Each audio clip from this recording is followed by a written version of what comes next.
Meghan and Harry separated for 65 days. The normally media hungry Duchess is missing. Hello, and a very warm welcome to Kate Middleton and the Queen News YouTube channel. Now, last year, Meghan described herself and Harry as like salt and pepper. She said, "We always move together." So it's interesting that Meghan has been absent from Prince Harry's side as the fallout from his book continues to rage.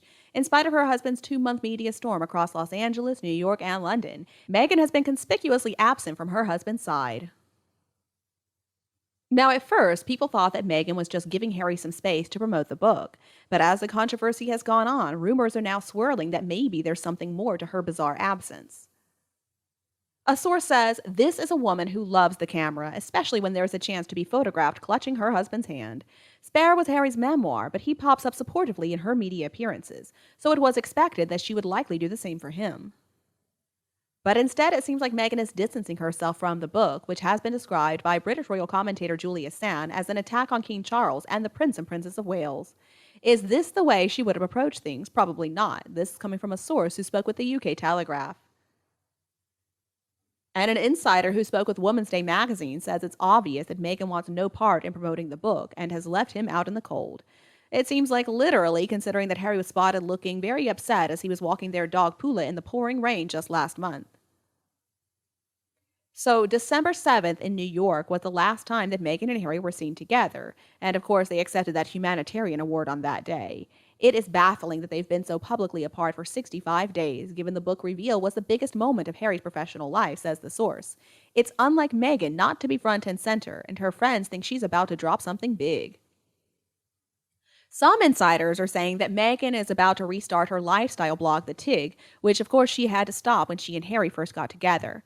Harry had his book, but she wants something that's all hers, and The Tig was her baby, says the source. Meanwhile, apparently she's sick of being sidelined by senior royals, so Harry's cousin is considering moving to the U.S. After her cousin Harry's media cash bonanza in the U.S., a newly pregnant Princess Eugenie of New York and her husband Jack Brooksbank are apparently planning an almost identical exit to the U.S. According to friends, Prince Andrew's daughter has become disenchanted with the coverage of her family over the Jeffrey Epstein scandal, and she feels sidelined by the ever-narrowing group of senior royals. Now, after she saw how the Sussexes reinvented themselves in the U.S., she's wanting a piece of the action. According to Woman's Day magazine, Eugenie and Jack are working closely with Meghan and Harry's business team in California to try out some kind of mix of business and charitable opportunities to make the most of their royal connections. Additionally, according to friends, Harry has been sending them details of homes in California, although apparently they've been a little put off by the price tags on properties near where Meghan and Harry live in Montecito. So now they're looking at Bel Air, where their celebrity neighbors would include people like Jennifer Lopez and Jennifer Aniston. Eugenie and Jack don't feel they have any support left in the royal family in the UK since the Queen's passing. Eugenie always used to be a favorite of the Queen's. As such, she had a direct link right to the top. But that elevated status she once enjoyed no longer exists. Charles and William have made no secret of their desire to slim down the monarchy, meaning the Yorks will be sidelined more and more. It isn't helping that Eugenie and Jack have been so publicly Team Harry recently. The senior royals seem to find this a little alarming, says the source. And the source continues on, saying, so Eugenie, who all her life has had rather expensive tastes and has become accustomed to a glittering lifestyle, is looking at Sussex mania in the U.S. and realizing that isn't going to last forever. There's a sense for Eugenie that she must strike while the iron is hot. She and Harry believe there's a hunger for more royals in the U.S., and there's more than enough money swilling around in L.A. to furnish a British royal princess with a very healthy lifestyle. That's instant A-list status right there. But apparently, this move of Eugenie's is not going to be very popular with the senior royals. They're worried that she may use her titles to benefit herself instead of the royal family. Eugenie is actively looking for opportunities to cash in on their royal status without bringing embarrassment to their family. She doesn't want to do a sit-down with Oprah, but she's looking for big bucks to turn up to things, to be the face of things, to cozy up to brands and do TV appearances.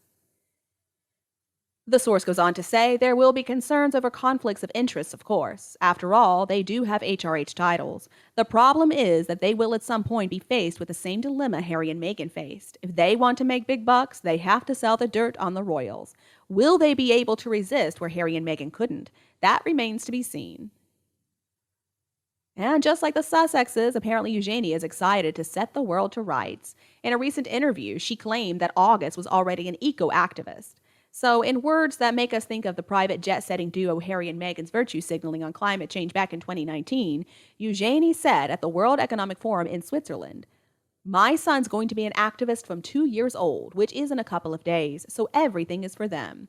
She's also talked about cutting down on private jet flights, climate change effects on the Arctic ice caps, cutting out the use of plastic in her house. Also, she discusses human trafficking and modern slavery, too.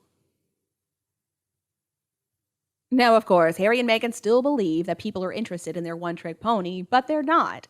The thing is, people are not interested in what they've got to say. Their little tricks are getting very old, and the pony now is about to die. It looks very tired, and it needs a very good brushing, too. What people are interested in is seeing the whole crash and burn. It's a train wreck in progress. Something comes up, some drama, some controversy, some incident or other, some noise, quiet dissonance, and we are tricked into rubbernecking in their direction once again. And we think, all right, this is it. Finally, this house of cards is going to come crashing down. And then, of course, the crash and burn occurs. But then somehow, every single time, Harry and Meghan manage to find their way out of this wreck and they walk away into yet another car and they drive off right back to the scene of the crime. They go back to plot another crash and burn. They've discovered they have a real talent for it.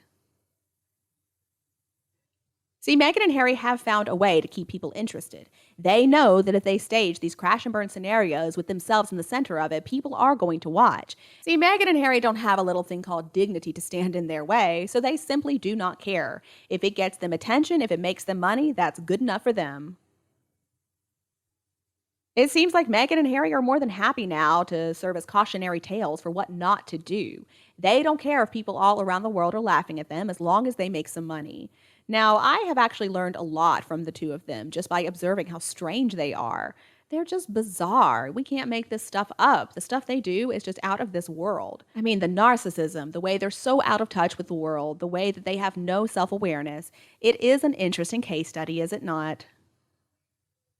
And you, what do you think about them? Please let me know your view below in the comments section, and we can also discuss Harry and Meghan in the US. If you think my video is helpful, please don't forget to subscribe to Kate Middleton and the Queen News channel to not miss any new updates in the future. Thank you so much for watching, have a lovely day, and we'll be back to see you in the next videos.